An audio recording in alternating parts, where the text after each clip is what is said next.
NCB times ಮೀಡಿಯಾಗೆ ಸ್ವಾಗತ. ನಾನು Darshan Hunsur. CJ Roy ಸತ್ತಿದ್ದು IT ಅಧಿಕಾರಿಗಳ ಕಿರುಕುಳದಿಂದಲ್ಲ, ರಿವೀಲ್ ಆಯಿತು ಅಸಲಿ ಸತ್ಯ. ಸಿಜೆ ರಾಯ್ ಆತ್ಮಹತ್ಯೆ ಪ್ರಕರಣ ವಿಚಾರವಾಗಿ ಬಿಗ್ ಅಪ್ಡೇಟ್ ಒಂದು ಸಿಕ್ಕಿದ್ದು, ಉದ್ಯಮಿ ಸಾವಿಗೆ ಐಟಿ ಅಧಿಕಾರಿಗಳ ಕಿರುಕುಳವೇ ಕಾರಣ ಅಂತ ಹೇಳಿ ಆರೋಪಿಸಲಾಗಿತ್ತಾದರೂ ಕೂಡ ಈ ಬಗ್ಗೆ ಪ್ರಕರಣ ದಾಖಲಿಸುವಷ್ಟು ಸಾಕ್ಷ್ಯಗಳು ತನಿಖೆಯ ವೇಳೆ ಪೊಲೀಸರಿಗೆ ಸಿಕ್ಕಿರಲಿಲ್ಲ. ಪ್ರಕರಣದ ಸಂಬಂಧ ತನಿಖೆಗೆ ಡಿಐಜಿ ಮತ್ತು ಎಸ್ಪಿ ಹಂತದ ಅಧಿಕಾರಿಗಳನ್ನ ಒಳಗೊಂಡಂತಹ ಎಸ್ಐಟಿ ತಂಡ ರಚನೆಯನ್ನ ಮಾಡಿ ಬೆಂಗಳೂರು ಪೊಲೀಸ್ ಕಮಿಷನರ್ ಸೀಮಂತ್ ಕುಮಾರ್ ಸಿಂಗ್ ಅವರು ಆದೇಶವನ್ನ ಹೊರಡಿಸಿದರು. ಎಸ್ಐಟಿ ಇಷ್ಟು ದಿನಗಳ ಕಾಲ ನಡೆಸಿರುವಂತಹ ತನಿಖೆಯ ವೇಳೆಯಲ್ಲಿ ಎಫ್ಐಆರ್ ದಾಖಲಿಸಲು ಅಗತ್ಯವಿರುವಂತಹ ಕನಿಷ್ಠ ಸಾಕ್ಷ್ಯಗಳು ಕೂಡ ದೊರೆತಿಲ್ಲ ಅಂತ ಹೇಳಲಾಗಿದೆ.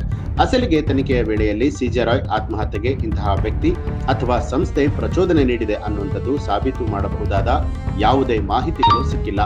ರಾಯ್ ಡೈರಿಯಲ್ಲೂ ಕೂಡ ಈ ಬಗ್ಗೆ ಯಾವುದೇ ಉಲ್ಲೇಖ ಇಲ್ಲ. ಜೊತೆಗೆ ಉದ್ಯಮಿ ಆತ್ಮಹತ್ಯೆ ಮಾಡಿಕೊಂಡಿರುವಂತಹ ದಿನದಂದು ಐಟಿ ಅಧಿಕಾರಿಗಳು ಅವರ ವಿಚಾರಣೆಯನ್ನ ನಡೆಸೇ ಇಲ್ಲ. ಹೀಗಾಗಿ ವಿಚಾರಣೆ ಹೆಸರಿನಲ್ಲಿ ಮಾನಸಿಕ ಒತ್ತಡಕ್ಕೆ ಒಳಗಾಗಿ ರಾಯ್ ಆತ್ಮಹತ್ಯೆ ಮಾಡಿಕೊಂಡಿರಬಹುದು ಅಂತ ಹೇಳುವಂಥದ್ದು ಕೂಡ ಕಷ್ಟ ಸಾಧ್ಯ.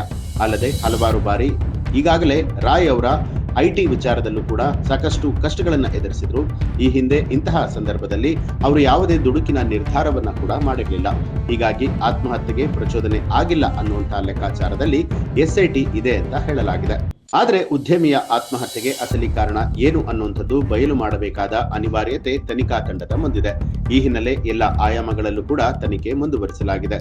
ವ್ಯವಹಾರಿಕವಾಗಿ ರಾಯ್ ಕುಗ್ಗಿದಂತಹ ವಿಚಾರವಾಗಿ ಜೊತೆಗೆ ಅದೇ ಕಾರಣಕ್ಕೆ ಪ್ರಾಣವನ್ನ ಕಳೆದುಕೊಂಡಿದ್ದಾರೆ ಅನ್ನುವಂಥದ್ದು ಪ್ರಾಥಮಿಕ ಮಾಹಿತಿ ತನಿಖಾ ತಂಡಕ್ಕೆ ಸಿಕ್ಕಿದೆ.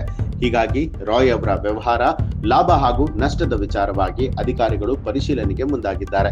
ಆದರೆ ಈವರೆಗೂ ಕೂಡ ಜಪ್ತಿ ಮಾಡಿರುವಂತಹ ದಾಖಲೆಗಳ ಬಗ್ಗೆ ಐಟಿ ಅಧಿಕಾರಿಗಳು ಪೊಲೀಸರಿಗೆ ಮಾಹಿತಿಯನ್ನ ಕೊಟ್ಟಿಲ್ವಂತೆ.